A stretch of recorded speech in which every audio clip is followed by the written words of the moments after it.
3 tips on how to be sexier. And these aren't your common tips because, you know what, I'm not going to say dress a little skimpier. I'm not going to say, you know, try just sleeping with more people, because that kind of stuff doesn't really help. It's only really momentary. If you really want to be sexier, these are the things that will ultimately, if you do, will make you more comfortable with yourself. Because truth be told, that's what we want. We don't want to try and be more sexier, and some of us do. But most of the time, what we really want to do is feel happy.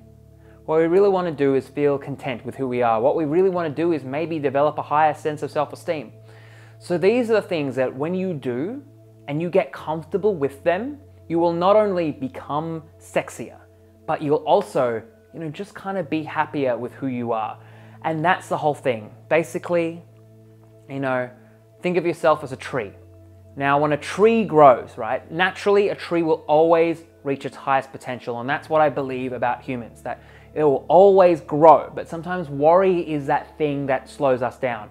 So what I want you to do as a bit of a pre-frame, the stuff that I'm about to give you, these ideas that I'm going to give you, I want you to practice them. If you're not comfortable with them, just practice them, because the moment you practice them, the idea of practicing them makes you feel a little bit more comfortable with who you are, right? And as you feel more comfortable with who you are, other people will in turn be comfortable around you. So the first thing, and by far one of the most sexiest things you can do, is called eye contact. It's very simple. When you talk to someone, when you look at someone in their eyes, very clearly, it's very much eye to eye, brain to brain, heart to heart. You are basically syncing with someone at a much deeper level.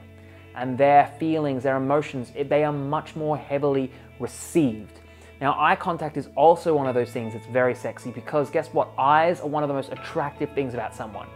And when you're actually looking at someone, when you're actually feeling them and getting to know them and seeing them as a human being, you can actually learn so much more about someone through their eyes without even realizing it than you can through a lifetime of conversation. And that's firmly this beautiful thing that you can find when I actually interview couples, when I talk to people and even find out, like, what do they find so attractive about this person? One of the biggest things they say is eyes. And guess what? If you compliment someone that you're really attracted to about their eyes, I can pretty much guarantee you that they're going to say back to you that one of the things that they find about you is your eyes. It's one of these things that is the most understated parts of your beauty. You know, then we glam it up, we try and cover it up with makeup.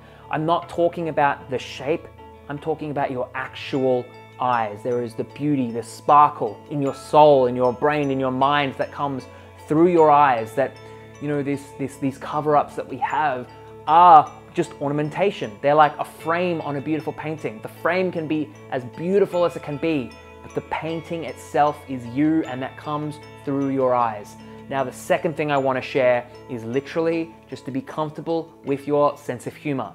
Sense of humor is one of those things that really is, it's quite sensual. Everything is sensual. You're hearing here, it's the sounds, you're hearing, you're seeing me. These are the senses which are quite sensual. People don't realize this, that everything everything is innately sexual. And, you know, some people will realize. I remember one day I was having a conversation with someone and I was like, wow, this is just like sex. There's build-up, there's release, there's tension, there's not, it's pleasurable. And imagine if you were to have sex with someone who didn't enjoy sex. You probably wouldn't enjoy it either, and you probably wouldn't want to spend time with that person. So being comfortable with your own sense of humor, by the way, because jokes are pleasurable. Humor relieves stress, relieves tension, and also, you know, increases our sense of joy. So when you're thinking about it, right, if you were to make jokes and be comfortable to laugh at your own jokes, you know, you're not only pleasuring yourself through your body of listening to your own jokes and laughing at it and making really terrible jokes. If you're like me, you're the worst person alive. You should not be on stage. But, you know, your ability to laugh at your own jokes, and other people might feel that. Even if they don't fully laugh along with you, it doesn't matter because they feel your joy. Personally, some of the most attractive people I've seen, especially the most attractive women I've ever seen, Oh, those are the people who are just feeling joy in everything. It's not what they're wearing, it's not how they look, it's the fact that they're just laughing and loving, and you say something, they love it, they feel it in their body, and you're like, oh my God, I love this person. I don't know who they are, but my body wants to get close to them. And so that's how you become more sexual, just by being okay with your sense of humor. It's really simple. I'm not going to give you some crazy tips because honestly, it isn't that hard. People think, but what's the secret? It's like, there is no secret. You're doing it already. You just don't know that you are, and being aware of it makes it happen. Now, the last thing is touch. Sometimes we're too afraid to touch someone. Now, there is different kinds of touch. You know, you can touch them on the arm versus touch them on the stomach. It's a bit too much sometimes, but just being comfortable touching someone very lightly is a really powerful thing. Now, you might say, I'm just not a touchy person. Well, give it a go. You know, sometimes there might be some things in life that you weren't comfortable with, but then you eventually did it. We've all gone to school, hopefully. You know, in your first day of school, you might not have been comfortable with it. Any skill you've tried, you weren't comfortable with it. So not to say that you aren't a touchy person, but I guess you hug some people from time to time. So maybe in some ways that you are. So I want you to give this a go. That touching someone, right? Just lightly. Every time something joyful happens and every time something sad happens, because that increases that connection. That's like you feel it, they feel it at a body sensation. That's sensual sensations, right?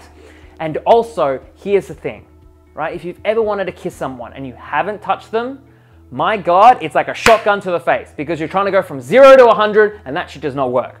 So if you touch someone, at least at the start of the night, at the start of a date, right? At the end, if you want that kiss goodbye, or maybe a little bit of a cheeky makeout in the middle, or maybe something more later, it's like touching someone kind of makes you feel comfortable in each other's spaces and also shows you, are you comfortable in their space? Because if you touch them and you don't like that feeling, don't go any closer. But if you touch them and you do and they like that feeling, that's your body signal to come closer. Because when you're attracted to someone, when you really are, part of you wants to get closer to them. That's that sensual, that feeling, that more, that I like this, I want more. Think of a good book, you read it, you want more, right? And touching is something that we kind of naturally want to do. And part of us has shut down because we think that's not who we are, I'm not a touchy person, or that's inappropriate, right? Now, I'm not saying to go and touch everyone in an inappropriate fashion, but friendly touch, being okay with putting your hand on someone's shoulder. And if they're not comfortable with it, guess what? Don't do it. But if they're not comfortable with it, you know, and you want to be closer to them, then maybe that's not the person to be closer to. You also need to respect other people's boundaries, and that's really important because if you do that and they aren't okay with it, that's probably a tree you should not be barking up. It's really important to connect with people with the same values as you, and if you're a very sensual person, if you're the kind of person who's watching a video like this and wants to be more sensual, then it's really important to connect with those people because truth be told, right, if your love is like planting a seed, everyone gets obsessed with the whole seed planting process. They go, am I planting the seed in the right way? Am I doing a good enough job? What are the tricks that I can do to make my seed planting thing better? And then some people, they say, but my seed is wrong. Something's wrong with my seed. You know what? Sometimes it's got nothing to do with your seed. Sometimes it's got nothing to do with your seed planting process. Sometimes you're just planting it in the wrong dirt. If you plant a seed in concrete, that tree is not going to grow. So that's important to know that when you're, say, doing touch and doing these sensual things, is that pretty much if someone isn't attuned to that, if they aren't open to that, if their heart isn't open to that, it's really just you're putting your love in the wrong place. And that they need to go on their own journey. Let them do that. That's not your job because they will go through it. The more you interfere, the more you slow their journey down. You know, I'm doing videos like this because when I do these videos, people who are really in tune and want the more watch these videos and they get stuff out of it. But these are lessons that you would learn yourself your own way, but I just speed up the process for those people who want to speed up the process. That is as simple as that. So when we understand this, we understand these three things, it's really just about being comfortable with who you are and expanding your comfort zone. So I want you to do an experiment. Maybe the next person, next 5 people you see or like see as a human basis, increase your eye contact with. Maybe the next jokes that you have, maybe pretend like they're funny. If you don't think they are, if you don't feel comfortable making jokes, make a joke and actually embody the fact that you think it's funny, right? Because that allows us to increase our self-esteem. It's these foundational things, you know? There's the quote, don't fear the man who's done 1,000 kinds of kicks. Fear the man, or the human in this case, Fear the human who's done one kick 1,000 times. And so it's these little foundational things that teach you that it's okay to be you, that it's okay to have a sexuality. And then when you do that, you become the beacon and other people get in contact and they feel that with you. So that's the thing. And the last thing, just to summarize, is to touch more, but only really touch the people that feel comfortable with that and want more. If you do that, they don't want it, don't do it. Full stop. We don't want to train any more Hollywood people. So thank you so much for watching. If you did like this, make sure to leave a like and make sure to subscribe, because if you don't, if you don't, if you don't, oh no. Oh no. All right, thank you so much for watching. See you next time. Bye-bye.